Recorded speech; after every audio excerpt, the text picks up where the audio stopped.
Good morning, happy Sunday. আজকের menu হলো ছোলা ভটুরা।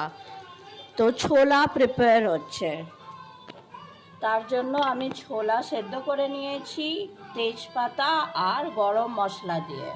আর এদিকে মশলা তৈরি হচ্ছে, যার মধ্যে পেঁয়াজ, কাঁচা লঙ্কা, রসুন, আদা বাটা, টমাটোর, হলুদ, লাল লঙ্কার গুঁড়ো দিয়েছি। এই যে আলুটা ভাজা হয়ে গেছে। এই যে ভাটুরার জন্য আটাও মেখে রাখা আছে, এটা ফার্মেন্ট হচ্ছে।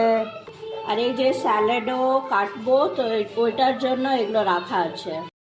এই যে দেখুন মশলাটা কত ভালো করে ভাজা হচ্ছে। এটাকে ভালো করে কষাবে, তেল ছেড়ে আসবে, তবে এর মধ্যে একটু জল মিলিয়ে ভাজবে। এবার এই ছোলাগুলো আমি দিয়ে দিলাম আর ভালো করে কষাবো এটাকে। আপনি এমনিও ট্রাই করতে পারেন, বা আপনি জল দিয়ে পাতলা ঝোলও বানাতে পারেন। এই যে আমাদের ঘুগনি রেডি হয়ে গেছে, এবার একটু ফুটবে, ধনে পাতা কুচি দিয়ে সাজিয়ে সার্ভ করব। And you guys please stay tuned for part 2।